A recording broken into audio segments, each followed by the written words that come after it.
अरे भाग्यवान, तुम मुझे और अपने ये बच्चे को अकेला छोड़कर कहाँ चली गई? तुम्हें पता भी है तुम्हारे जाने के बाद मेरा और ये बच्चे का क्या हाल है? अभी कुछ महीने पहले ही श्याम की पत्नी श्याम और श्याम के बच्चे को इस दुनिया में अकेला छोड़ गई। भाभी, ये लो, मेरा लकड़ियाँ काटने का समय हो रहा है। भाभी, मैं जंगल की ओर जा रहा हूँ। जब तक आप राजू का ख्याल रखना, इसे ठीक समय पर दूध पिला देना। श्याम रोज अपनी भाभी के पास अपने बेटे को छोड़कर जंगल में लकड़ी काटने निकल जाया करता। अरे तुम अपने भाई से कुछ कह क्यों नहीं पाते हो? अब तो रोज का काम हो गया। मैं घर का काम करूं या इसकी देखरेख? तुम्हारे भाई ने क्या मुझे नौकरानी समझ के रखा है? अरे भाग्यवान, अभी उसकी पत्नी को मरे कुछ ही महीने हुए हैं। अभी उसका बच्चा छोटा है, इसलिए वो उसका बच्चा हमारे पास रखकर जाता है। अगर वो जंगल में इसे लेकर जाएगा तो वो काम करेगा या इस बच्चे की देखरेख करेगा। जब ये थोड़ा बड़ा होगा तो श्याम इसे खुद ही अपने साथ ले जाया करेगा। तुम चुप ही रहो। अरे सुनते हो जी, हमें भी संतान सुख कब प्राप्त होगा? हमें कितने वर्ष हो गए मगर हमें अभी तक कोई संतान प्राप्त नहीं हुई। पता नहीं ऐसे हमारे क्या कर्म है जो हमें संतान सुख नहीं मिला। ये बात तो तुम सही कह रही हो मालती। पता नहीं हमें भी संतान सुख मिलेगा या नहीं। हमें जितनी भी संतान होती है वो इस दुनिया में होते ही गुजर जाती है। वो ज़्यादा समय तक इस दुनिया में जीवित नहीं रह पाती। अरे भाग्यवान, तुम्हारे रोने से कोई हमारी समस्या का हल नहीं होगा। जो हमारे भाग्य में है वही हमें मिलेगा।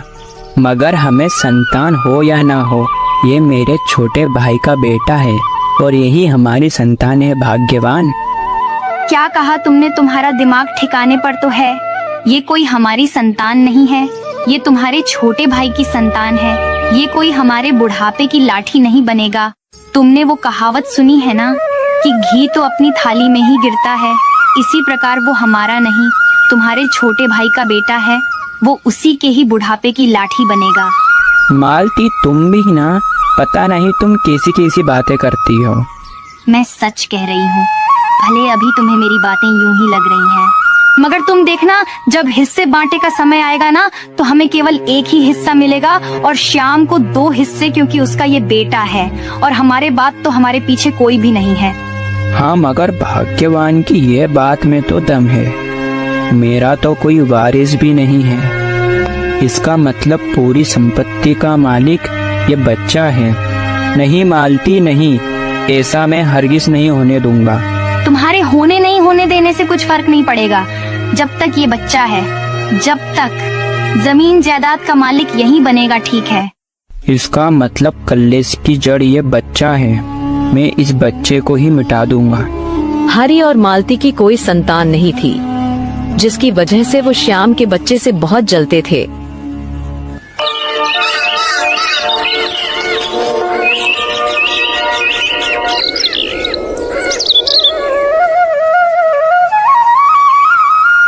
भाभी, आज शाम को मैं घर नहीं लौटूंगा। मैं आज रात को पड़ोसी गांव में लकड़ियां बेचने जाऊंगा, तो फिर मैं कल सुबह ही लौटूंगा। जब तक आप राजू का ख्याल रखना। आप बेफिक्र होके जाओ, मैं राजू का ख्याल रखूंगी। इतना कहकर श्याम अपने घर से निकल जाता है। सुनते हो, आज तुम्हारा भाई घर नहीं लौटेगा तो मैं क्या कहती हूँ? आज हम इस बच्चे को जंगल में छोड़कर आ जाते हैं। हरि और मालती जंगल के बीच अपने बच्चे को गोद में लेकर तेजी से भाग रहे हैं। उनके चेहरे पर डर और घबराहट साफ दिखाई दे रही है। मालती, जल्दी चलो।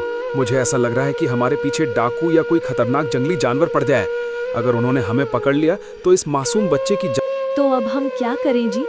हम अपने बच्चे को कैसे बचाएं? दोनों एक घने पेड़ के पास रुकते हैं और इधर उधर देखते हैं। हरि सोचते हुए लेकिन मजबूरी में। एक काम करते हैं, हम इस बच्चे को इस घने पेड़ के नीचे छिपा देते हैं। हम दोनों दूसरी दिशा में भागेंगे ताकि डाकुओं का ध्यान हमारी तरफ चला जाए। जब खतरा टल जाएगा तब हम वापस आकर अपने बच्चे को ले।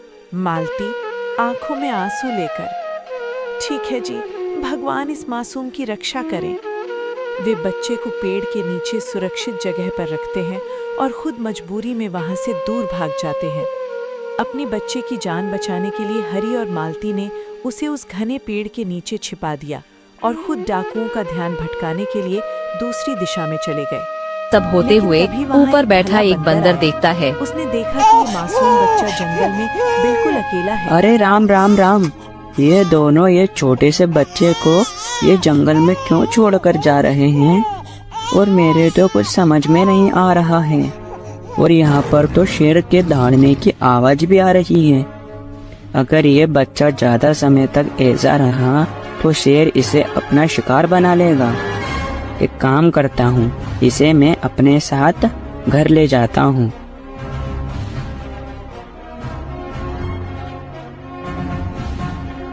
वो बंदर उस बच्चे को उठाकर ले जाता है।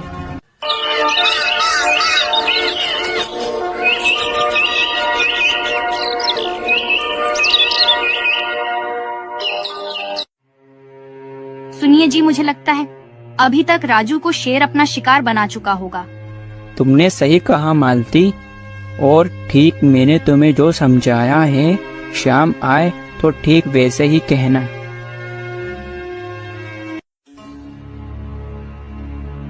अरे बेटा, तू ये छोटे से बच्चे को कहाँ से उठाकर लेकर आया? अरे माँ, वो जंगल में एक औरत और एक आदमी ये बच्चे को। वो बंदर जो उसने होते हुए देखा, वो सब उसने मंजरी को बताया। क्या एक औरत और आदमी इस बच्चे को जंगल में मरने के लिए छोड़कर गए? ये कैसे हो सकता है? कोई भला इतने छोटे से बच्चे के साथ ऐसा कैसे कर सकता है? माँ, अगर ये वहाँ रहता तो अभी तक शेर इसे खा लेता, इसीलिए मैं इसे अपने साथ यहाँ लेकर आ गया। हाँ बेटा, तूने एकदम सही किया। तूने इस बच्चे की जान बचाई। ये बच्चा कितना प्यारा है। मुझे लगता है इसे बहुत तेज भूख लगी है।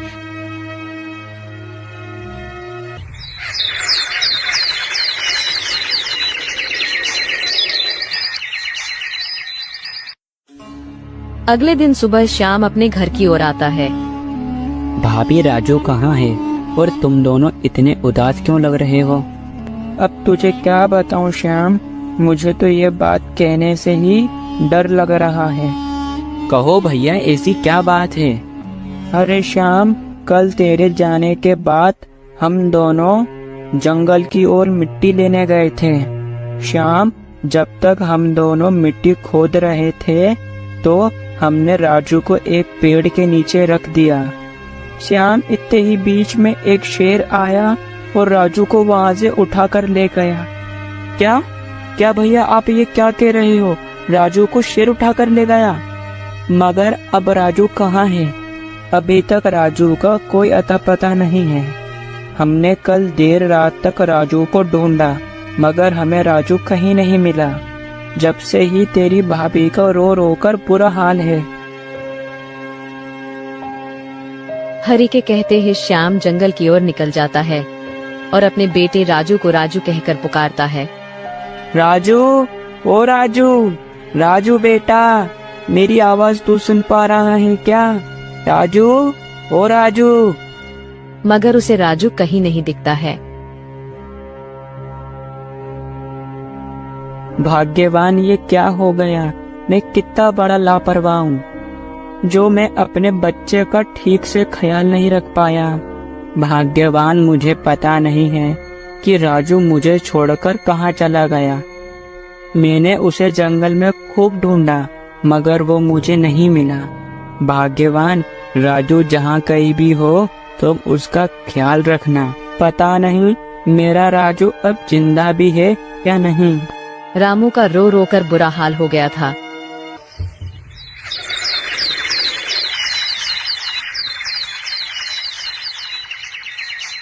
कुछ सालों बाद राजू खूब बड़ा हो चुका था। बंदर, तुम जंगल में जाओ और जंगल में जाकर भाजी सब्जी लेकर आओ, जिसे पकाकर मैं और बल्लू हमारा पेट भरेंगे, और तुम अपने लिए कुछ फल ले आना जाओ। अरे सुनते हो जी, आज घर में खाना पकाने के लिए बिल्कुल भी लकड़ियाँ नहीं है, तो आप जंगल से जाकर कुछ लकड़ियाँ लेकर आओ। ठीक है मालती, मैं जाता हूँ और कुछ ही समय में जंगल से लकड़ियाँ काट कर आता हूँ। इतना कहकर हरि अपने घर से जंगल की ओर निकल जाता है।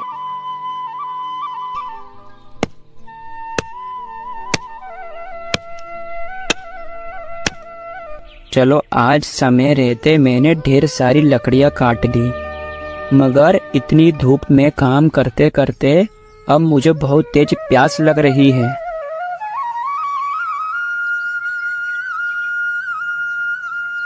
और उसे थोड़ी दूर चलने के बाद एक झोपड़ी नजर आती है। अरे, इतने घने जंगल में ये झोपड़ी में कौन रहता है? चलो जाकर देखता हूँ। अगर कोई रहता होगा तो मैं उससे पानी मांगूंगा।